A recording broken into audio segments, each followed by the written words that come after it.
part two. Have no other idols. Have no idols. And so, as I was saying about people, and people who come across as really charming, there are people who are genuine. I'm not talking about people like that. People who are really genuine um, tend to display, how can I put it? I want to say, like, we all have flaws, but who are genuine in their listening ear and in their willingness to help do have boundaries in that. Whereas someone who, and I'm not, we could go into people pleasing and everything else as well. But what I am talking about is when you're dealing with people who are usually working under that kind of, almost like a witchcraft kind of like personality. And I do want to say it is a form of witchcraft when you have someone who is controlling. When you're idolizing these people, they are going to be everything that you want them to be, because they want something from you in return. So they're going to be just what they're going to listen to you. They're going to be helpful for you. They're going to give you everything that they know you want, so that when they need you for what they want, you will feel obligated to provide them what it is they want you to provide them. So it's kind of like a easing in to your life, and grabbing onto you, manipulating you in a very smooth way, in which you are unaware that they are doing it. So this is why it's very, very important. See, if you have your eyes on God, if you're focused on God, if you're making God your idol, then people will not have that kind of opportunity or chance to weasel their way into your life like that. And they may get in your life, but if you are close with God, then He's going to make you aware of whatever, of the deception and of what they're trying to do. So when you make people your God, people can do things to you that may end up not working out for you in the long run, may be unpleasant for you in the long run, because they just want to get you to do their will. And so, when I was talking about idols, and actually, idols that were created, 10,000 BC. I'm thinking about when I was staying in a shelter in Atlanta. So when I was in a shelter in Atlanta, and what I would do is I worked in the kitchen in the evening. So I was one of the people who worked in the kitchen in the evening. And we had various volunteers come in and, cook and provide meals and serve meals to us. So, I was in the kitchen. So, I wasn't being served on because I was actually working in the kitchen. But one day, and they came a few times, and whenever they came, they had, I'm sorry if I'm laughing right now, because I can't believe it. They had a picture of this woman. And so it was a picture of this woman. And they said this woman was, I don't know the woman's name. And they took this picture of them with this woman, wherever they went, this picture was carried with them. So the picture hung, like, okay, we have the kitchen, and people came and they got the food, and the picture was right behind all the people who were serving food. So the people who were serving food, just like you see me here, and then the picture was right there behind, and it was a picture of this woman who they said, did all this good, and she blessed many people, and, her presence, even her presence, like somehow spilled over and it blessed people. And like, you couldn't even say certain things in the presence of that picture. They worshipped that picture. Like, the woman was long gone. She's dead. She'd probably been dead for, 100 years or whatever. But they worshipped that picture. And even people like me who did not worship the picture, they were telling us that there were certain things that we couldn't say in the presence of that woman because, she lives, even though she's dead. She lives in that picture. Now, this is an idol that they have created. And not only have they created that idol, they're forcing this idol on other people. Like, they're coming into a space with people who have no intentions or don't know anything about this woman, don't care to worship this woman, and they're telling us that we cannot say certain things in the presence of this woman because it is an insult to her. Now, if only people could be like that about Jesus Christ. If only they could be like that, with a picture of Jesus Christ and say, like, we can't say this, we can't say that. This woman was a human being like the rest of us. And they were saying, we don't even know this woman. They know the woman, and they were the ones who brought the picture, and they were the ones who hung the picture up, behind them. Every time they came to help serve food and, give food and whatnot. And we couldn't say, and it was just, this was just unreal that this was going on. But this is an ideal of worship, of idolizing somebody and not God. Like, they made this woman a god. Like, this woman was made a god, a human being. And you have people who worship bugs. They worship cockroaches and ants and all kind of insects and bugs and animals that were created by God, and they were created at a lower level. Like, they were created at a lower level than humans. And you have people placing worship in them, idolizing them, saying you can't, putting them on a pedestal, praying to them. So this is another form. I just wanted to get that in because it came to me, and so I just wanted to give another example of real life thing that happened. Public figures. And another thing I've noticed about public figures when they do that, or with people in the public eye, when these people, when something happens to them that is human. When human things happen to them, then people want to beat up on them and say they shouldn't have did this, they shouldn't have did that. Oh my gosh, oh my goodness, I can't believe they did this. No, they couldn't have did. Oh, I don't like her anymore. I don't like him anymore. They did this. They're humans. And that's what happens when people idolize people. They put them on a pedestal. And when they do something wrong, then they want to throw stones at them and destroy them. These people who are public figures are just making a living in the public, with the public eye under them. They are not to be idolized. The only person who should be idolized is God.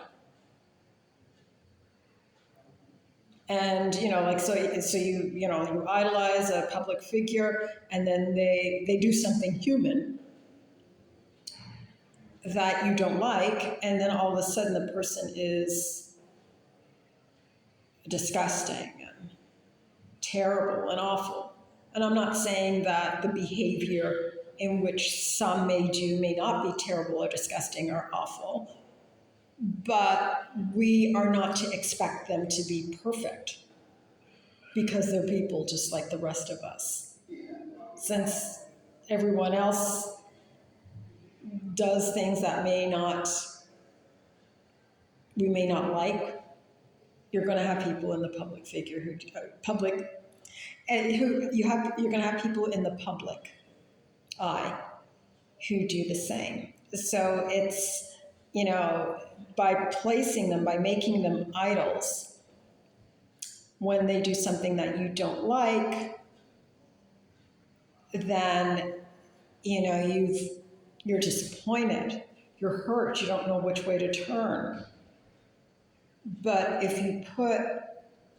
you idolize God, and if you see something done by someone whom you may like but you don't idolize, and then you can kind of like rationalize it and say, okay, yeah, they're human, and maybe they shouldn't have did that, and they shouldn't have did that.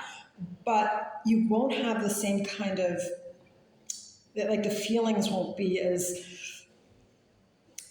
raw against them, because they're only human beings at the end of the day. And so we should not be we should not be idolizing public figures, because they are humans, just like the rest of us.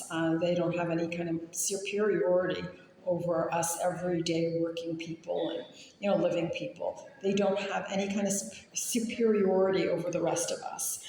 They're just people who are in higher positions and are in the public eye. That's the only difference. They're in the public eye. A lot of them are making more money than the average person, but they're humans, and they are not equal to God in any sense. In any sense, they are not equal to God. And I'm sure that there are many of them who really do not want to be looked at as idols, because they know that they are not perfect people.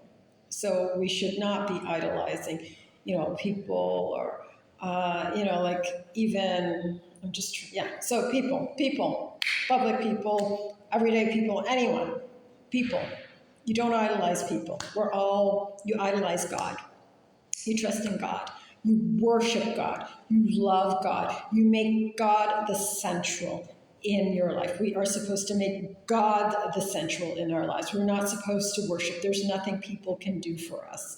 And I'm not saying, like, people can help you and everything like that, but I'm talking about, in the end, our source is God. I'm going back to Commandment 1, and we are to worship and honor and praise God and make Him central, and show our love and adoration towards Him, and not towards these things. And, like, with people, you can like people in the public eye.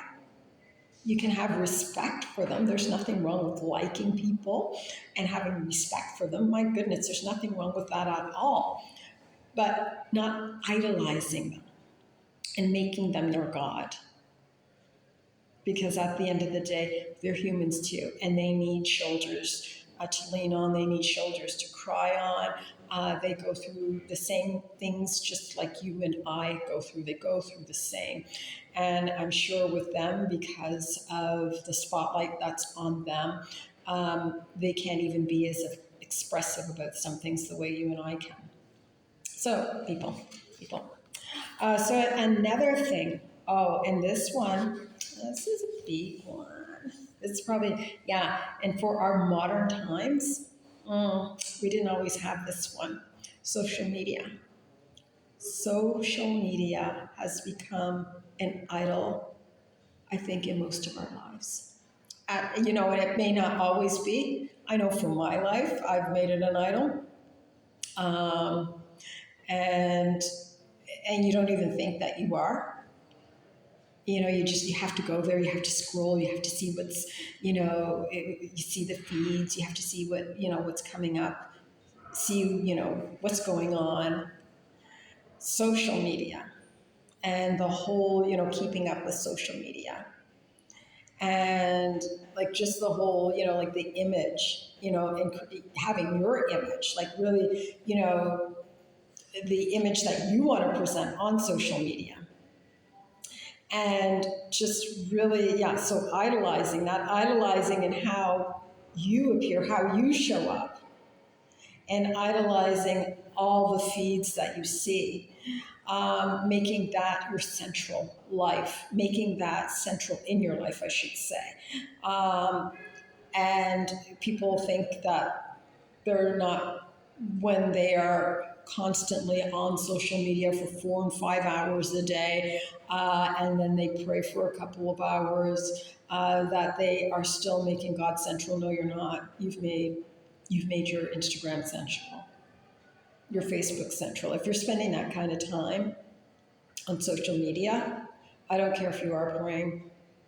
I don't care. You have made social media your God. You're actually like, yeah. And people think, and I know, and I'm saying this for myself, like I'm saying this like if I've spent a chunk of time on, and God would let me know. And even though I was praying, even though I'm reading my Bible, I'm going to church, but I'm more hungry to see what's going on social media than I am to pick up my Bible, you know, or to listen to worship music or whatever. So it's in the heart. God knows. You can't hide that from him.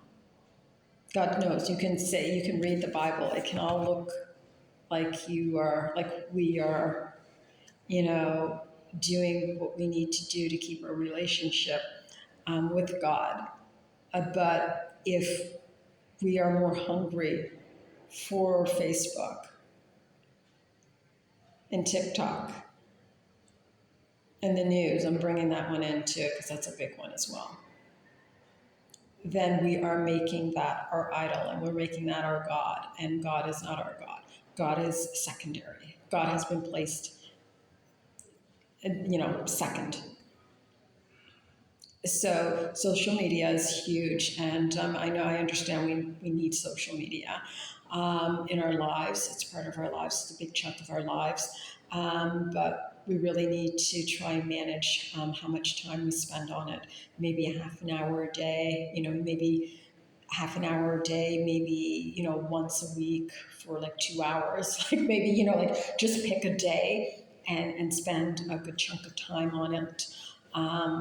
Like on a week on Saturday, and then maybe all the other days not, or maybe a half an hour each day or 45 minutes each day. Cut it down to something like that, and then let that be done. But social media has really has really become an idol in many of our lives, and some people, I think they would have some like certain kind of withdrawals if they were to be pulled off of social media for any amount of time. I think even a day for some people. And, like taking in all that information about what's going on in the world and everything else is not filling yourself up with God. So you have placed social media, your Facebook, your Instagram, as the God of your life. So yes, so these platforms, it's all a form of, an idol. These are idols. These are idols.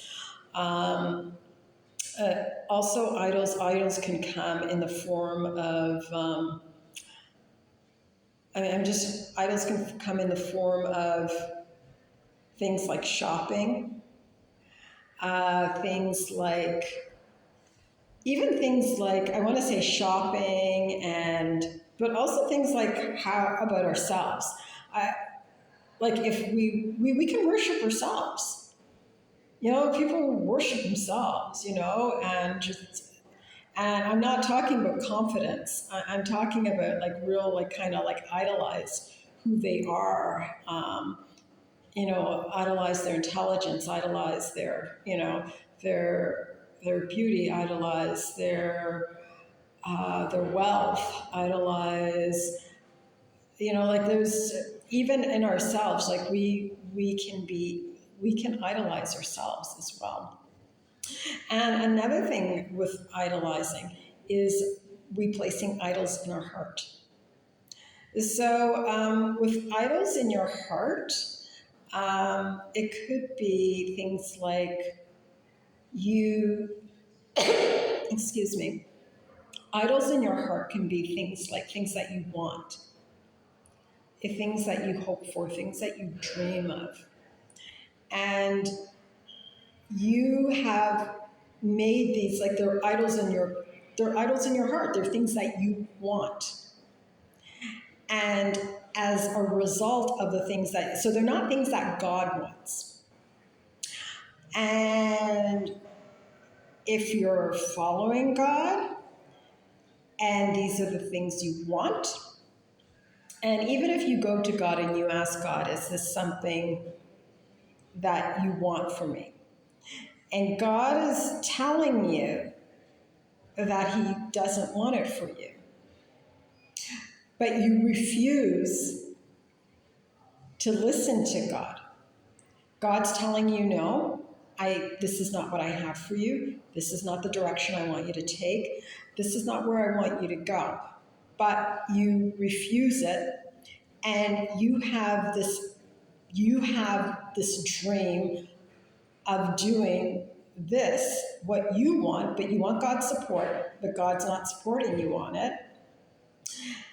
You have made it an idol. You can make people like an idol in your heart, preventing God from moving in your life the way He wants to move in your life, because you have set up this idol in your heart, which it's interfering with you connecting with God and with you hearing with what God has to say. And so idols in your heart could be, say, for an example, you want a certain man, or you want a certain woman.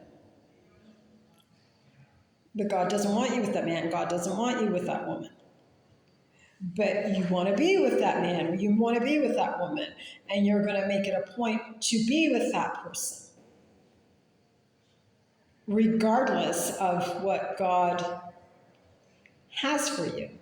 So you have made that person an idol. And you made that person an idol in your heart. You're going to go for that. You're going to do it anyway. You're saying that you know that this person is the person for you. No confirmation from God, nothing. You know this person is for you. This is the person you want. You can envision life with this person. You can envision doing that job. You can envision going to this country. You envision it. You know it.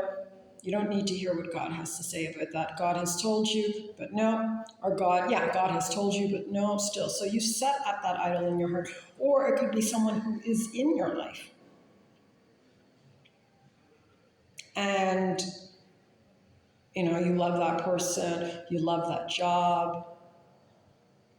You love the career. And you've made that your God in a sense. You have made that an idol of your heart. It's like something that I can't go on living without this. Like, this is something I need. This is something I desperately need. Like, you love the person's in your life, and it's like you've created your entire life around that person. You've created your entire life around that job. You created your entire life around whatever. And that's where, so you've set up an idol in your heart, be it the person, be it the job, be it like certain thoughts that are going through your mind. And you've made that an idol, how you think, certain ways of thinking. And you refuse to let them go. You refuse to let the thoughts go. Refuse to let the thinking go. The dysfunctional thinking is also an idol in your heart, and you refuse to let it go. You refuse. You're going to hang on to it. Like a child hangs onto a teddy bear, you're going to hang on to that. It's an idol that you've set in your heart. And people don't think, but it's an idol. And so it's coming between you and God. God is not your idol. That person is your idol. I can't live without that person. That job, I will be nothing if I lose that job. If these people turn away from me, I'm nothing.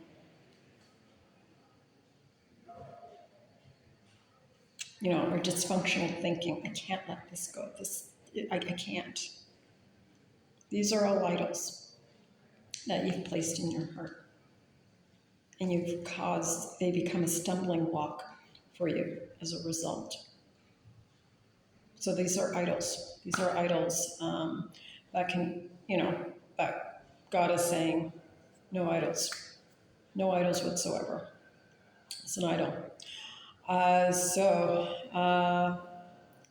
The only person that we are supposed to make an idol is God. He's supposed to be who we love, who we worship, who we adore, who we focus on, who we revere.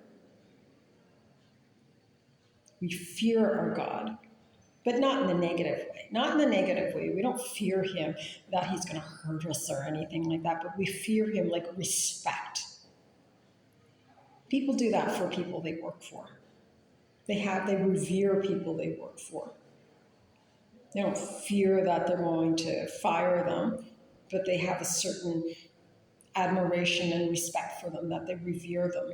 This is what we should be doing. This is what we should have for God. And to worship him, make him number one. He loves us so much, and he's such a good, good God. He's so good. He's so good. If people would just really give him a chance. Things aren't going to be perfect all at once, but give it time and you will see how he works in your life and how he works for you and how he cleans you up, starting always internally. The internal needs to be cleaned up so you can benefit from the external and appreciate the external and hold on to the external. But you need to be cleaned up on the inside first. You're not going to hold on to the external if there's nothing cleaned up on the inside. But yes, idol worship. Digress. These are just some of the ways. I know there's more. There is money. There is that. I talked about money last week, interfering with a god. We making that a god. That is also a form of worship, idol worship. A lot of people idolize money. They worship money.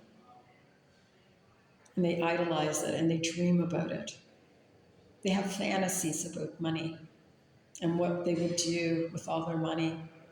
And some people who make money fantasize about having more money and how comfortable they will be if they have more money.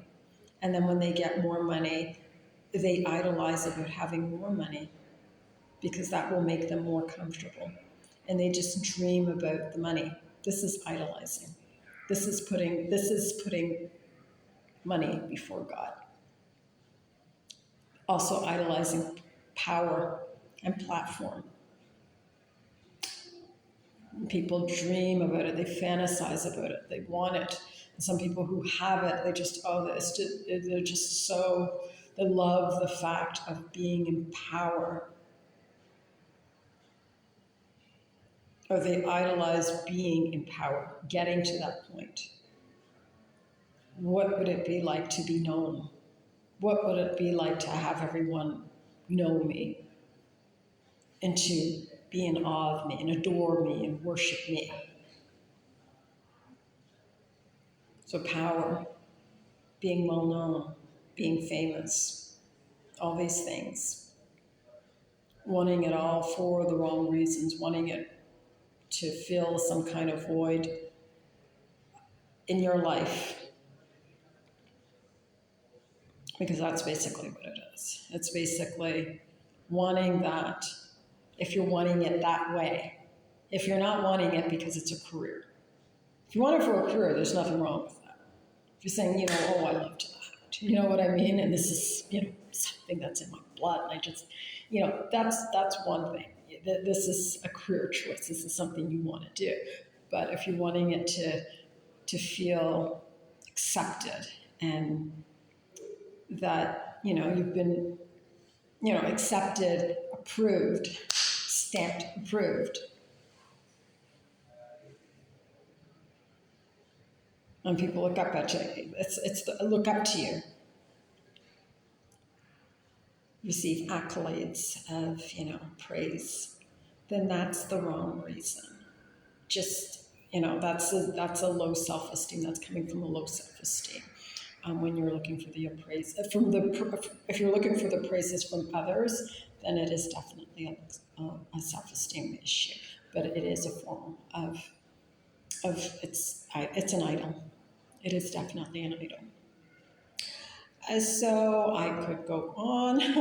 I could go on, but basically, I just want to, talk about the second commandment as God has asked me to, and just touch base on it. I'm sure there's more, but that's all I have to say on the second commandment.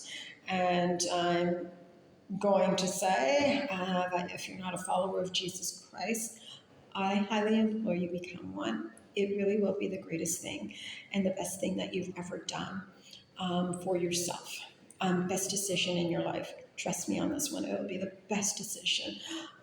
Do give him a year. Give him a chance to, give yourself a chance to get to know him, and give him a chance to, do work in your life. Allow him to, allow him to get to know you, or well, he knows you. Allow yourself to get to know him, and allow him to do some work in you and in your life so that you can see the benefits of actually having him in your life. And you will see a positive change in your life if you give your life over to him completely. So if you just surrender completely, you just, confess your sins, accept, say that Jesus is your Lord and Savior, and then surrender your life to him. Start reading the Bible on a daily basis. Start praying daily. Find yourself a good local church. Go online to listen to some good sermons. Read some books. Read. And, just make time for him. Make time for him and get to know him and draw near to him. And I'm sure in a year's time, you won't want to go back to your regular life. It may not be a perfect life. It's not going to be perfect. We're not in a perfect world. But it'll be far better, so much better than the life that you are presently living. So yes, just give him a 1 year, and really commit, really surrender. I'm not talking about just accepting him. I'm not talking about just accepting that Jesus died on the cross for you and is your Lord and Savior, but I'm talking about intentionally making a 180 change in your life and surrendering completely to him. And then walking this thing out, walking this lifestyle, because it's a daily lifestyle, and you're not perfect, and you're not going to be holy the second you accept him into your life. There's, where you are at, you did not get there in a day, and it's not going, you're not going to be renewed in a day. This is a lifestyle, and it gets better over time. So that's all I have to say for now, and until the next time, next week, take care, and God bless. Mwah.